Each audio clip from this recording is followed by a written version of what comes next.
अच्छी शैक्षिक संस्था वह है जिसमें प्रत्येक छात्र का स्वागत किया जाता है, उसकी देखभाल की जाती है, जहां एक सुरक्षित और प्रेरणादायक शिक्षण वातावरण मौजूद रहता है, जहां सभी छात्रों को सीखने के लिए विविध प्रकार के अनुभव उपलब्ध कराए जाते हैं और जहां सीखने के लिए अच्छे बुनियादी ढांचे और उपयुक्त संसाधन उपलब्ध हैं। ये सब हासिल करना प्रत्येक शिक्षक संस्थान का लक्ष्य होना चाहिए। कमला देवी सरस्वती शिशु मंदिर, शास्त्री नगर, डी ब्लॉक की प्रधानाचार्य श्रीमती गीता अग्रवाल जी एवं आचार्यों द्वारा शिक्षण सिद्धांतों की एक वीडियो तैयार की गई है, जो आपके लिए अवसर है। हर बच्चे की विशिष्ट क्षमताओं को पहचानकर उसके विकास के लिए कार्य करना, शिक्षकों एवं अभिभावकों को इसके प्रति संवेदनशील बनाना, जिससे बालक का सर्वांगीण विकास हो सके। बुनियादी साक्षरता तथा संख्या ज्ञान को सर्वाधिक महत्व देना, जिससे कि कक्षा 3 तक के बच्चे बुनियादी साक्षरता तथा संख्या ज्ञान जैसे सीखने के मूलभूत कौशलों को हासिल कर सके।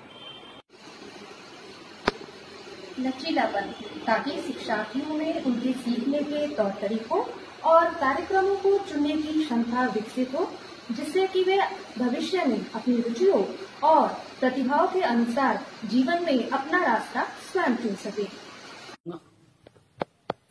कला और विज्ञान के बीच पाठ्यक्रम, पाठ्येतर गतिविधियों के बीच व्यावसायिक तथा शैक्षणिक धाराओं के बीच अलगाव न हो तथा ज्ञान के क्षेत्रों में असभ्यता, हानिकारक ऊंच नीच को दूर किया जा सके। सभी ज्ञान एकता और अखंडता को सुनिश्चित करने के लिए इस बहुविषयक दुनिया के लिए विज्ञान, सामाजिक विज्ञान, कला, मानविकी और खेल के बीच एक बहुविषयक और समग्र शिक्षा का विकास करना। नई शिक्षा नीति में घटंत विद्या पर और सिर्फ परीक्षा के लिए पढ़ाई पर जोर न देकर के अवधारणापूर्ण सीखने पर जोर दिया गया है। रचनात्मकता, तार्किक सोच, तार्किक निर्णय लेने के लिए और नवाचार को प्रोत्साहित करने के लिए। नैतिकता, मानवीय और संवैधानिक मूल्य जैसे सहानुभूति, दूसरों के लिए सम्मान, स्वच्छता, शिष्टाचार, सेवा की भावना, सार्वजनिक संपत्ति के लिए सम्मान, जिम्मेदारी, समानता और न्याय आदि। बहुभाषिकता और अध्ययन अध्यापन के कार्य में भाषा की शक्ति को प्रोत्साहन देना।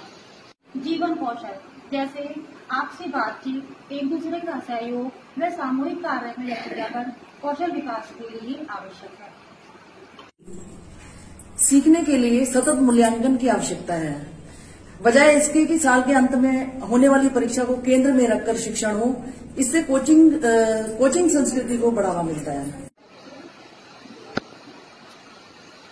अध्ययन अध्यापन में भाषा संबंधी बाधाओं को दूर करने में, दिव्यांग बच्चों को शिक्षा सुलभ कराने में, शैक्षणिक नियोजन एवं प्रबंधन में तकनीकी के यथासंभव उपयोग पर जोर देना चाहिए।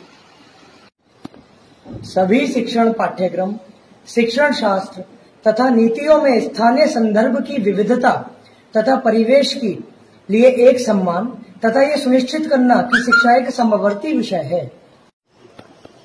सभी शैक्षिक निर्णयों की आधारशिला के रूप में पूर्ण समता और समावेशन, साथ ही शिक्षा को लोगों की पहुंच और सामर्थ्य के दायरे में रखना, यह सुनिश्चित करने के लिए कि सभी छात्र शिक्षा प्रणाली में सफलता हासिल कर सकें। स्कूली शिक्षा से उच्चतर शिक्षा तक सभी स्तरों के शिक्षा पाठ्यक्रम में तालमेल, प्रारंभिक बाल्यावस्था में देखभाल तथा शिक्षा से शिक्षकों और संकाय को सीखने की प्रक्रिया का केंद्र मानना, उनकी भर्ती और तैयारी की उत्कृष्ट व्यवस्था, निरंतर व्यवसाय विकास और सकारात्मक कार्य वातावरण और सेवा की स्थिति। शैक्षिक प्रणाली की अखंडता, पारदर्शिता और संसाधन कुशलता ऑडिट और सार्वजनिक प्रकटीकरण के माध्यम से सुनिश्चित करने के लिए एक हल्का लेकिन प्रभावी नियामक ढांचा, साथ ही साथ स्वायत्तता, सुशासन, और सशक्तिकरण के माध्यम से नवाचार और आउट ऑफ द बॉक्स विचारों को प्रोत्साहित करना। शिक्षा और बालकों के विकास के लिए उत्कृष्ट प्रकार की शोध करने होंगे। शैक्षिक विशेषज्ञों द्वारा निरंतर अनुसंधान और नियमित मूल्यांकन के आधार पर प्रगति की सतत समीक्षा। भारतीय जड़ों और गौरव से बंधे रहना, जहां प्रासंगिक लगे वहां भारत की समृद्ध और विविध प्राचीन और आधुनिक प्रणालियों, ज्ञान प्रणालियों, संस्कृति, परंपराओं को शामिल करना और उनसे प्रेरणा प्राप्त करना। शिक्षा एक सार्वजनिक सेवा है।